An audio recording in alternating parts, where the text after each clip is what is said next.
Oke, halo, selamat datang kembali teman-teman. Selamat datang kembali pada course Work Smarter with AI, Panduan Prompt Engineering untuk Pemula.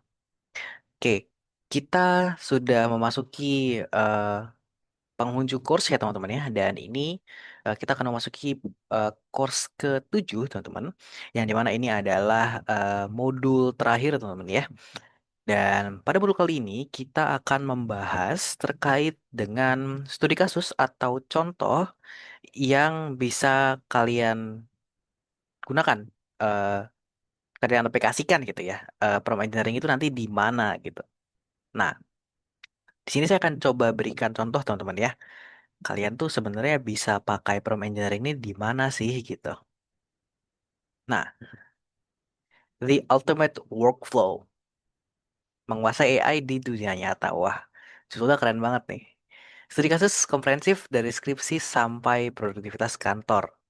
Nah, di presentasi ini eh, saya akan mandu kalian melalui studi kasus praktis tentang bagaimana cara mengintegrasikan AI ke dalam alur kerja teman-teman sekalian, baik untuk tujuan akademik ataupun untuk profesional, teman-teman. Oke. Nah, kita kan sudah belajar, eh, kita gabungkan ini ada 7 modul, teman-teman ya. Dan teman-teman sudah belajar dari 1 sampai 3 dengan Anifa dan 4 sampai 7 dengan saya, teman-teman. Nah, kita akan menggabungkan semua ini, teman-teman. Mulai dari PCTF, eh, terus few shot prompting, lalu ada chain of thoughts, dan juga ada verifikasi fakta ya. Nah, kita nggak lagi hanya mempelajari teknik AI satu persatu, tapi kita akan menggabungkan ini secara strategis untuk hasil yang lebih optimal, teman-teman. Kenapa lebih optimal? Karena dengan teman-teman menggabungkan ini semua, AI jadi berpikir ya, teman-teman ya. Gitu. Nah, kita lanjut. Nah, ini adalah bekal teman-teman yang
Nah, ini adalah bekal yang teman-teman bisa pakai, teman-teman, untuk kita nanti mengerjakan tugas akhirnya, teman-teman ya.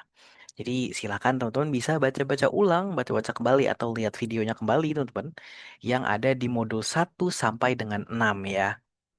Nah, kan sebelumnya teman-teman itu sudah membahas terkait dengan fundamental AI, apa itu AI, eh, AI itu dari apa awalnya dan lain-lain sebagainya. Nah, ya teman-teman harus ingat, AI itu memprediksi kata berdasarkan pola, teman-teman. Bukan memahami makna sejati yang kita sampaikan. Selalu berikan konteks yang banyak ya, yang rich gitu. Untuk struktur prompt, teman-teman. Kita sudah bahas di modul sebelumnya. Selalu gunakan rumus PCTF, teman-teman. Yaitu adalah persona, konteks, task, format. Untuk prompt yang lebih jelas dan juga lebih efektif, teman-teman. Nah, tapi itu ada teknik lanjutan. Itu silahkan teman-teman bisa manfaatkan yang namanya few shot eh, prompting ya. Untuk meniru gaya bahasa dan step by stepnya itu untuk membantu AI dalam menjalankan logika yang lebih kompleks. Nah, sebagai security teman-teman, karena kita nanti akan coba masuk ke red zone ya gitu. Nah, teman-teman harus eh, ada security dan juga verifikasinya, teman-teman. Nah, teman-teman harus selalu mengecek fakta yang diberikan oleh AI. Selalu tanamkan di benak teman-teman adalah trust but verify. Ya. Percaya tapi verifikasi ulang. Nah, ini adalah kunci untuk menghindari halusinasi AI, teman-teman. Jadi AI itu akan selalu, seperti yang saya bilang sebelumnya, AI akan selalu memberikan teman jawaban yang aktual, yang faktual, gitu ya. Nah, kita masuk di skenario pertama, teman-teman, yaitu adalah untuk mahasiswa ya. Dan ini adalah the academic hack. Nah, di sini ada tantangannya, teman-teman. Tantangannya adalah untuk bedah jurnal dan juga ide skripsi. Nah, misal, ini hanya sedikit kasus contoh ya, teman-teman ya. Seorang mahasiswa dihadapkan pada tumpukan 5 jurnal berbentuk PDF berbahasa Inggris yang pusing gitu, rumit lah gitu. Dan kesulitan menemukan celah riset atau research gap untuk judul skripsinya gitu.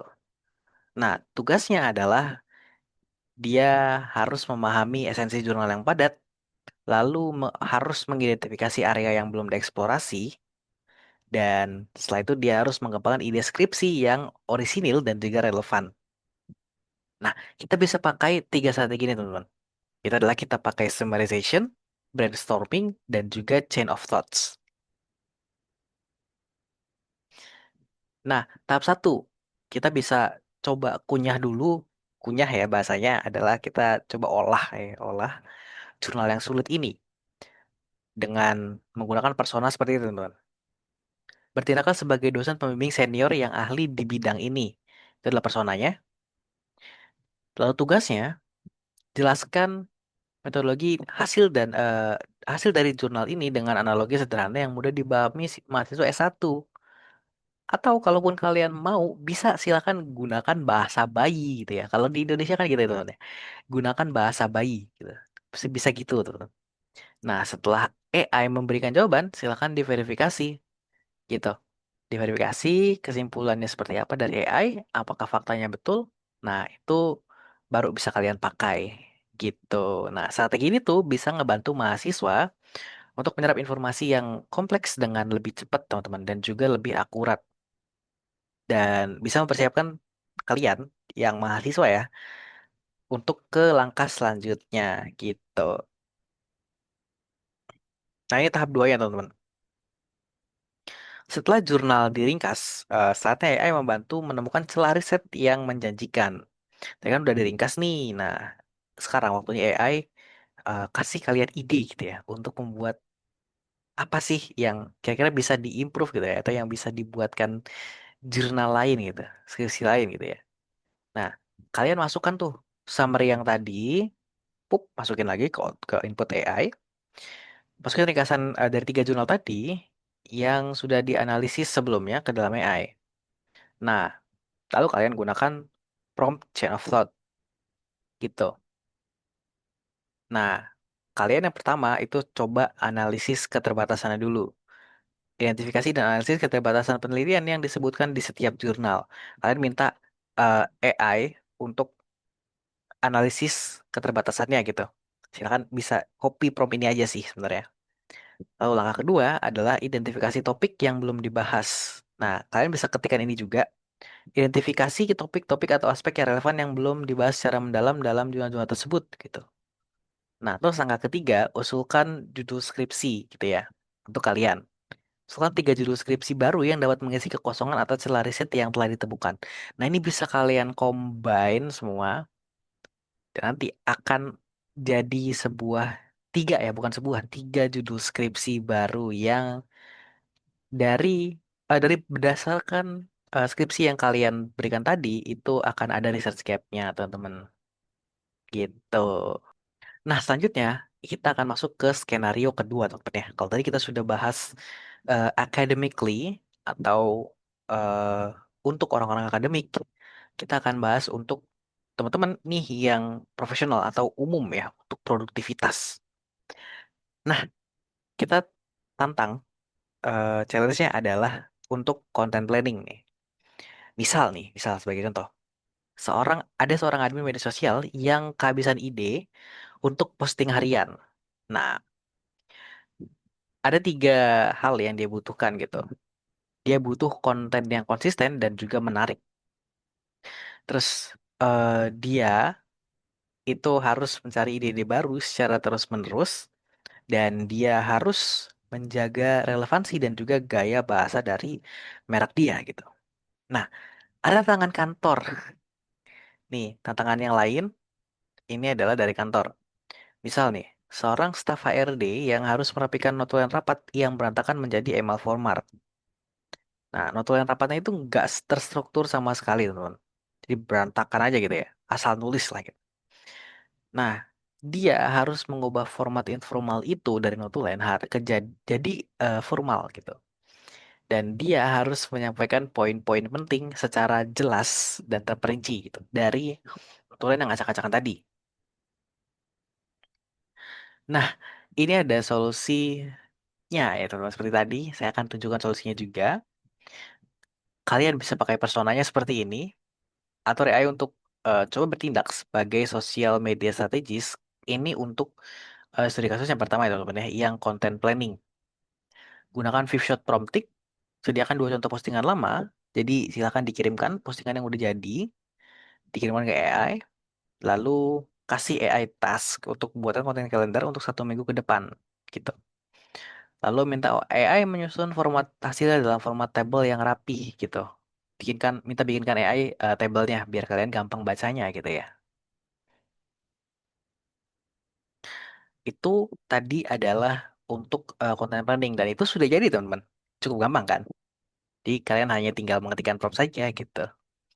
Nah, terus yang kedua eh, untuk profesional yang di kantor tadi ya, untuk merapikan email yang sorry, notulen rapat yang kurang rapih ya. Itu silakan teman-teman bisa masukkan dulu pup, tuh, notulen rapatnya. Setelah itu kalian bisa bikin prompt transformasi gitu ya. Promptnya kurang lebih seperti ini. Ini bisa teman-teman coba ya nanti. Misal nih, perbaiki catatan ini menjadi email recap meeting formal. Kelompokkan informasinya menjadi poin deduksi, keputusan, dan juga action item. Nah, ini tuh betul-betul teman. Ini kebetulan saya coba juga ya, karena beberapa meeting saya itu memang nutulinnya sekarang sampai 1 jam, 2 jam gitu kan. Itu nutulinnya pasti panjang sekali teman. Nah, kadang nutulin yang acak-acakan kadut itu saya pakai AI dan saya bikin seperti ini kurang lebih sama gitu. Dan itu singkat sekali teman. Ketika kalian merapikan notulensi secara manual, itu bisa saja kalian memakan waktu sampai 30 sampai 1 jam ya. Karena kalian tulis ulang ya. Tapi ketika kalian menggunakan AI itu bahkan di bawah 1 menit sudah selesai teman. Gitu. Jadi ini sangat efisien sekali ketika kalian menggunakannya benar ya. Nah, key recap. Kita sudah masuk ke kesimpulan teman-teman.